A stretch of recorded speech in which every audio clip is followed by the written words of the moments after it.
Hi, I'm Nick Morgan from Hand to Taurus. This is No Bull Gear Reviews, and today we're looking at the Schecter Diamond Series Nick Johnston Traditional HSS.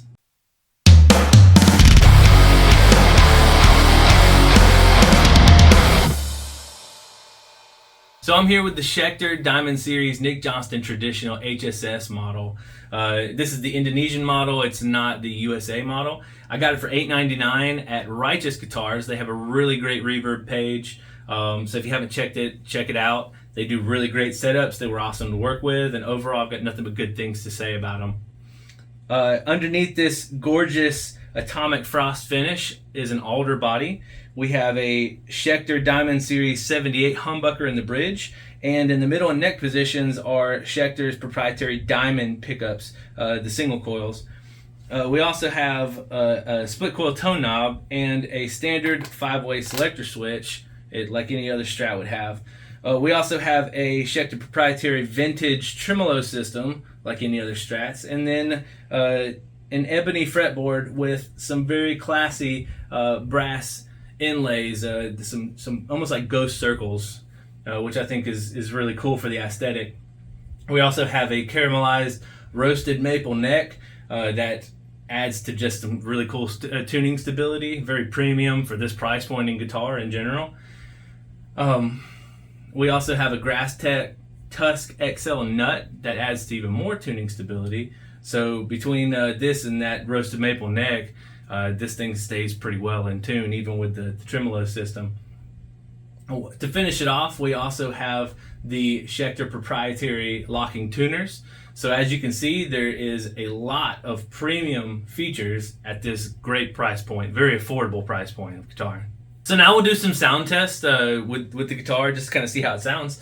I'm going to run just a pretty rudimentary type riff, just to kind of show how the guitar sounds doing chords. I'll be running it through the clean channel 1 of my PV Invective 120, and then we'll take it on and do some more distorted tones after it.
So I made a demo video for this, which I'm going to put as a link down in the bottom. But right now I want to take just a minute to play just the straight riffs through the guitar of my favorite settings. So I'll do a little mid gain, I'll do some high gain, and then I'll do some clean riffs and maybe a little lead and some tremolo work. And I'll just be using the riffs from that demo video.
So now we'll talk about my thoughts on this guitar. I'll talk about the bad first. The only negative that I really have about this is if you are trying to use this coil split tone knob in a live setting, it's probably not going to work out very well. I don't know if the other guitars are like this, but this one in particular has a problem. Throughout the video, I've kind of used my pick to kind of scoop up underneath it and pop it up. Once it's up, bringing it back down is great. But getting it up, my hand just slips right off of it. It's actually a challenge to pull up. So it's not going to work in a live setting if you're trying to switch between humbucker or single coil settings on there. Other than that, this guitar is my favorite guitar I've owned. I can't say enough good about it.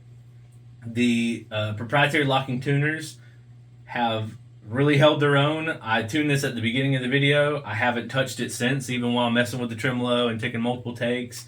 The Tusk nut and the locking tuners and the caramelized neck just get this tuning stability that even most vintage tremolos, you use them a little bit and it's out. So that's awesome. The tremolo system works just as good as it needs to. It has, adds a nice vibrato. It's not going to do like a Floyd Rose dual locking tremolo where I'm doing crazy dive bombs or anything, but you wouldn't expect that anyways, right? The 14-inch radius on the fretboard that I forgot to mention earlier is so incredibly comfortable. I've got some 20-inch fretboards. I've got some that are, go up to even, I played on 9-inch radius. I personally prefer the 14. I love it. It's very comfortable. I can chord on it. I can play leads, and everything feels just great. The electronics sound awesome. The pickups are great in this guitar. The 78 humbucker just has a certain amount of clarity that just sounds awesome. Now that makes me end up dialing back on my tone knobs on some of my distortion pedals that I would be using it to boost my amp. But I really do appreciate that kind of clarity out of that guitar. So this it sounds incredibly versatile, and for a guitar at this price point with all the proprietary Schecter stuff, it doesn't have all these fancy upgrades. This guitar is just a dream. It's a dream come true of a guitar for $899. I can't say enough about it. Hopefully one day I'll get to try out the USA model and really have even better thoughts on that, because I just don't know how you could build from this, but apparently you can. So once again, I love this guitar. I hope you've enjoyed my video. Thanks so much for watching. If you have liked watching it, hit like and subscribe down below. And I'm Nick. You're awesome. Thanks for watching.